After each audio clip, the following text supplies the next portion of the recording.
नमस्ते सदा वत्सले मातृभूमि। हम लोग चर्चा करने जा रहे हैं आज एग्जिट पोल की। एक बात, ये 6:30 बजे के बाद सभी चैनलों ने अपना दिखाना शुरू किया, तो एक चीज तो तय थी कि जो चैनल जिसके लिए बजा रहा था मतलब जिस चैनल की जिस पार्टी के साथ डील हो गई थी, वो तो उसको जिता रहा है और खूब मजे से जिता रहा है। एक चैनल पर, या मैं कहूं कि वो प्राइवेट चैनल था, एक चैनल पर तो यहाँ तक कह दिया कि 5 जून को मुर्मू ने उनको द्रौपदी मुर्मू जी ने, यानी कि माननीय राष्ट्रपति जी ने मोदी जी और उनकी कैबिनेट को बुलाया है, उनका फेयरवेल होना है। ये भी कह दिया कि बीजेपी के इंटरनल सोर्स ये बता रहे हैं कि 250 के नीचे है। ये भी बताया कि आरएसएस ने बैठक शुरू कर दी। अभी भाई, अभी तो चुनाव हो पूरा नहीं पाया, आरएसएस ने ऐसा कहा कि बैठक करनी शुरू कर दी है और 2029 के चुनाव के लिए या इसके बाद के चुनाव के लिए नेता तय करना शुरू कर दिया। क्यों क्यों ऐसा कह रहे हैं? क्योंकि अभी तक भारतीय जनता पार्टी ने हारने वाले प्रधानमंत्री के नेतृत्व में चुनाव नहीं लड़ा। अब हारने वाले प्रधानमंत्री कौन रहे? भाई, भारतीय जनता पार्टी के अभी तक प्रधानमंत्री केवल अटल जी हुए हैं, और अटल जी की आयु हो गई थी। 2004 के चुनाव हारने के बाद एक कंट्रोवर्सी में फंस गए थे अटल जी। ये बात सही है कि अटल जी, और उस समय वेंकैया नायडू राष्ट्रीय अध्यक्ष हुआ करते थे, और अटल जी ने गुजरात को लेकर कोई स्टेटमेंट दे दिया था चुनाव हारने के एक हफ्ते के अंदर, और कहा था गुजरात के दंगे भी कारण हो सकते हैं, जिससे संघ नाराज हो गया था। और उस समय संघ के पूजनीय सरसंघ चालक सुदर्शन जी ने स्टेटमेंट दे दिया था, और उन्होंने स्टेटमेंट ये दे दिया था कि अगर भारतीय जनता पार्टी 2004 में 2002 के दंगों की वजह से हारी है, तो फिर उससे पहले मध्य प्रदेश, राजस्थान और छत्तीसगढ़ के चुनाव में बम्पर जीत कर आई। ऐसी परिस्थिति थी जैसे अभी, तो जीत कर आई, खूब अच्छा जीत कर आई थी, तो वो जीत कर ना आती तो गुजरात गुजरात के जो दंगे हैं उनसे कोई प्रभाव नहीं है। ये आत्ममंथन अलग विषयों पर होना चाहिए। अटल जी, वेंकैया नायडू एक ही बेंच पर बैठे थे, पत्रकारों सवाल पूछ रहे थे, और वेंकैया नायडू ने अटल जी की उपस्थिति में ये कह दिया था कि नहीं, हम गुजरात के विषय पर कोई चर्चा करने वाले नहीं हैं, गुजरात की सरकार ठीक कर रही है। जबकि अटल जी ने 2-3 बार ये बात कही कि हम समीक्षा करेंगे। अटल जी को समझ में आ गया था कि हमारा युग खत्म हो गया है, और कुछ समय बाद ही अटल जी ने सक्रिय राजनीति से इस्तीफा दे दिया, और इस्तीफा देने के बाद वो अडवाणी जी को अपना उत्तराधिकारी घोषित कर गए। जो उनका डोमेन नहीं था वो कर गए, ठीक है, क्योंकि सबको अपने अपने तरह से अपना उत्तराधिकारी चुनने का है, उन्होंने भी चुना। आज जो टीवी चैनल्स जो टीवी चैनल्स दिखा रहे हैं, उनमें जैसे मैंने कहा कि सभी चैनल अपने हिसाब से दिखा रहे हैं, लेकिन फाइनली अगर सभी चैनलों का मैंने एवरेज निकालने की कोशिश की, फाइनल एवरेज निकालने की कोशिश से मतलब सबके जोड़ लिए, भाई एनडीए को कितने मिल रहे हैं, उनको कितने मिल रहे हैं, इनके कितने हो रहे हैं, उतने कितने हो रहे हैं, जितने चैनल मैंने 12-15 देखे, सबका एवरेज निकाला। एवरेज निकालने के बाद ये पता लगा कि Bharatiya Janata party on average 350 सीटें लेकर आ रही है। भारतीय जनता पार्टी मतलब एनडीए 350 सीटें एवरेज निकाल रहे हैं। कोई 360 दिखा रहा है, कोई 370 भी दिखा रहा है, कोई 325 भी दिखा रहा है, कोई 250 भी दिखा रहा है, कभी कोई 225 भी दिखा रहा है। जैसे मैंने कहा, कुछ तो ये भी बता रहे हैं कि फेयरवेल की तैयारी हो गई, कुछ तो ये भी बता रहे हैं इंटरनल सर्वे ने गलत बता दिया, कुछ ये बता रहे हैं आरएसएस के सर्वे ने गलत बता दिया, कुछ अपने अपने हिसाब से बता रहे हैं। तो ये चुनाव कठिन है, इसमें कोई शक नहीं। और ये भी तय बात है कि भारतीय जनता पार्टी को जब लगता है कि चुनाव हार रहे हैं, 2004 में किसी को भी नहीं लग रहा था कि चुनाव हार रहे हैं, 2024 में ये बात तो थी कि हर कोई लोकसभा में, क्योंकि मैं भी बहुत सारी लोकसभाओं में उस समय घूमा था, कई में मेरे कार्यक्रम भी हुए, तो जब लोगों से वार्ता हो रही थी तो ज्यादातर लोग ये कह रहे थे कि साहब, सीट हमारी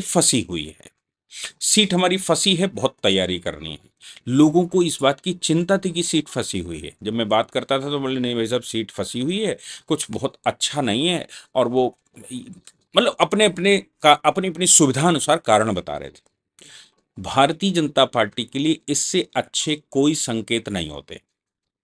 भारतीय जनता पार्टी के लिए ये संकेत अमृत की तरह हैं, क्योंकि भारतीय जनता पार्टी का जो वोटर है वो सोने वाला वोटर है, निश्चिंत वोटर है। वो मोदी जी को सत्ता देकर भूल गया कि अब वो सोचता है कि सब ठीक चल रहा है। लेकिन जब उसको ये खबर मिलती है कि चुनाव मोदी जी हार सकते हैं या भारतीय जनता पार्टी चुनाव हार सकती है, तो ऐसी परिस्थिति में वो वोटर निकल कर आता है। मैंने बहुत सारे लोगों को ये देखा है कि जिन बच्चों के एग्जाम चल रहे थे, कुछ बच्चे बाहर पढ़ रहे थे, कुछ नौकरियां कर रहे थे, लोगों ने टिकट करवा करवा के उनको बुलाया। हाँ, वो अलग बात है कि ये बात सामने आई कि भई फ्लाइट खाड़ी से भी बहुत ज़्यादा आ रही हैं, फ्लाइटें खाली नहीं हैं। तो आप सोचिए कि वोटर अमेरिका से और कनाडा से भी वोट डालने भारत में आए।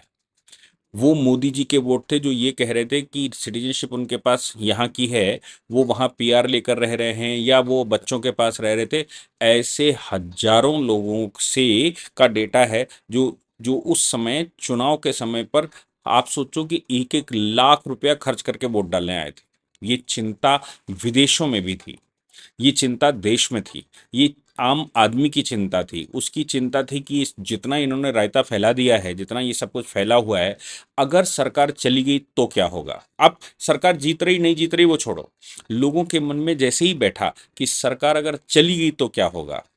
उन महानगरों की सोचिए जहां डेमोग्राफी बड़ी तेजी से चेंज हो चुकी है। जैसे उत्तर प्रदेश की हम बात करें, उत्तर प्रदेश में बरेली की बात करेंगे, उत्तर प्रदेश में लखनऊ की बात करेंगे, उत्तर प्रदेश में कानपुर से बात करेंगे, अलीगढ़ से बात करेंगे, या मेरठ में बात करिए, आगरे में बात करिए। ये बड़ी सेंसिटिव सीटें हैं। यहाँ पर भारतीय जनता पार्टी की के चुनाव हारने का मतलब होता है कि कल से दंगे की भूमिका हो सकती है। ये ऐसे स्थान हैं जहां जब प्रदेश में भारतीय जनता पार्टी की सरकारें नहीं होती हैं तो दंगे होना स्वाभाविक है। पत्थर तो हर हफ्ते चल जाते हैं। इन लोगों की चिंताएं क्या होंगी आप सोचिए। इन लोगों की चिंताएं ये थी कि अगर सरकार केंद्र की चली जाती है तो राज्य सरकार अकेले, मतलब राज्य सरकार योगी जी की कोई शक नहीं है कि वो मजबूत है और कोई शक नहीं है कि वो अपने हिसाब से एक्शन लेते हैं, लेकिन फिर भी लोगों को चिंताएं थी कि अगर चली गई सरकार केंद्र की तो क्या होगा। व्यापारी जो दुनिया भर के जीएसटी और इसकी वजह से तमाम चर्चाएं कर सकता है, लेकिन उससे अगर आप पूछेंगे सरकार चली गई तो क्या होगा, तो हर एक व्यापारी इस बात के लिए बड़ा चिंतित था कि सरकार जानी नहीं चाहिए।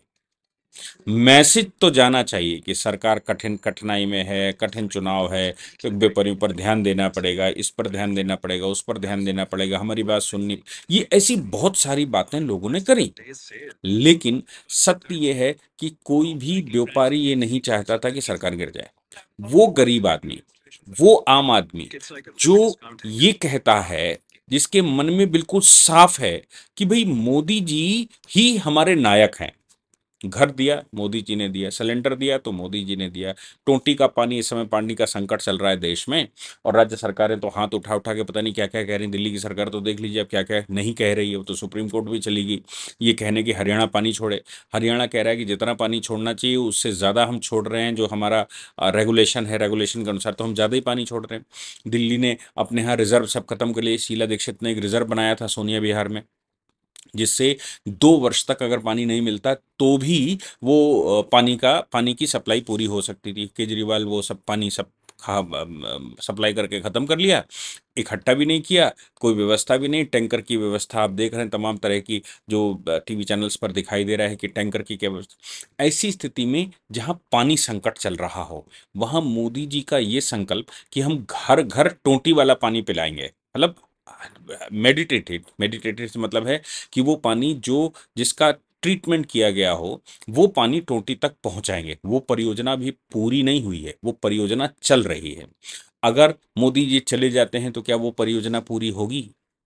ये जो प्रधानमंत्री ग्राम सड़क योजना है, घर तक आपके गांव तक सड़क, पक्की सड़क बनेगी, हाईवे से स्टेट वे से वो जोड़कर आपके गांव के अंदर तक घुसेड़ देंगे, वो क्या पूरी होगी?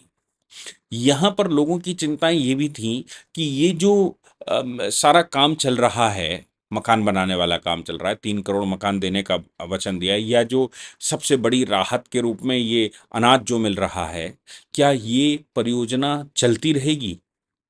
फ्री वाले अनाज की, फ्री अनाज बड़ी सपोर्ट करता है, क्योंकि मेंटली व्यक्ति के ऊपर प्रेशर नहीं कि बच्चे भूखे सोएंगे, बच्चे खाकर सोएंगे चाहे जितना कम कमा कर लाएं। यहाँ तक इस योजना में लोग क्रिटिसाइज करते हैं कि भाई लोग बेचते हैं चावल, ये सर्कुलेशन, रिवर्स सर्कुलेशन चलता है, क्योंकि इतना चावल और इतना गेहूं मिल रहा है कि घर वाले खा नहीं पा रहे हैं, वो रिवर्स बेच देते हैं, उसका एकत्रीकरण होता है और उससे तमाम तरह के फैक्ट्रियों में जाता है। सही करना है उसको, लेकिन ये सोचिए कि ये स्थिति हमारे देश में है। उन वो लोग चिंता करते हैं क्या होगा, सुरक्षा का वातावरण, पाकिस्तान से चिंता, जो हमारी ग्रोथ चल गई है उसका, जो करप्शन पर बड़े लेवल पर, ऊपर के लेवल पर, अभी मैं नहीं कह रहा हूं कि नीचे के लेवल पर लगाम लग गई है, मैं थाने पुलिस की लगाम नहीं बता रहा हूं, मैं डिस्ट्रिक्ट मजिस्ट्रेट और उसके दल उसके यहाँ खत्म हो गया ऐसा नहीं बता रहा हूं, लेकिन हाँ, बड़े स्तर पर जो बड़े भ्रष्टाचार होते थे, उन भ्रष्टाचारों पर बड़ी भारी लगाम लग गई है। उसका कारण एफसीआरए हो, उसका कारण कोई और भी हो, लेकिन ये सब चिंताएं लोगों को वोट बाहर निकालकर बूथ तक ले जाती है। इसलिए आप आंकड़ा जिसको लगाना हो वो केवल ऐसे आंकड़ा लगाए, देश में जितने लोगों को सरकारी परियोजना का लाभ मिला है, मलेच्छों को छोड़ दीजिए, जितने लोगों को सरकारी लाभ मिला है, लाभार्थी, और ऐसा मुझे नहीं लगता कि 50 से 60% आबादी ऐसी है जिसको लाभ मिला है, सीधा लाभ मिला है, चाहे किसी को सिलेंडर मिला हो, चाहे उसको अनाज मिल रहा हो, चाहे उसको वो घर बनाकर मिला हो, चाहे उसका शौचालय बना हो, चाहे उसको टोंटी वाला जल मिल रहा हो, या उसको फ्री का बिजली कनेक्शन मिला हो, और जो सुविधाएं, सोलर सिस्टम, ये वो मुझे नहीं लगता कि 50% से कम लोग हैं, 50% लोग ऐसे हैं जिनको ऐसा लाभ मिला है। अब अगर वोट की तादाद मान लें तो वो केवल लाभार्थी ही सरकार बना रहे हैं, सिर्फ लाभार्थियों का वोट, लाभार्थी के परिवारों का वोट अगर आप डाल लेंगे तो ही सरकार बन रही है। कुछ ही के पास कुछ नहीं जाना, पॉलिटिशियन चिल्लाने का काम है उनका, वो करते हैं। एनडीए गठबंधन के बारे में कुछ दिखा रहे थे कि वो बैठक कर ली उन्होंने, भाई अपना प्रधानमंत्री चुन लिया राहुल गांधी को, राहुल गांधी प्रधानमंत्री होंगे या कांग्रेस प्रधानमंत्री की दौड़ में आगे होगी। ये जो कहने वाले लोग हैं, इन्होंने सबसे कठिन बात कह दी, इससे ज्यादा कठिन कोई बात नहीं हो सकती कि एनडीए ने वो कि यूपीए ने अपना वो चुन लिया है, मतलब प्राइम मिनिस्टर का कैंडिडेट चुन लिया है, और इतनी पार्टियां उसमें शामिल हैं कि मंत्रिपरिषद कितनों को देंगे ये भी सवाल है। अगर बाई चांस की बात मैं कहता हूं, अच्छा, निराशाजनक क्या बात है, लोगों को मानसिक रूप से पीड़ा, मानसिक रूप से पीड़ा ये बता भाई, आपने 400 पार जो कहा था वो तो नहीं हो रही, लोग ये कह रहे हैं, मतलब ये एग्जिट पोल ये कह रहे हैं कि 400 पार कहा था वो तो नहीं पूरी हो रही, आप मानसिक रूप से हार गए क्योंकि आप तो 400 पार कर बैठे। अरे भाई, 273 का आंकड़ा, 272 का आंकड़ा सबके लिए है प्रधानमंत्री बनने के लिए, वो 400 पार हुई या नहीं हुई वो भी अलग बात है, वो तो 4 तारीख को समझ में आ जाएगा।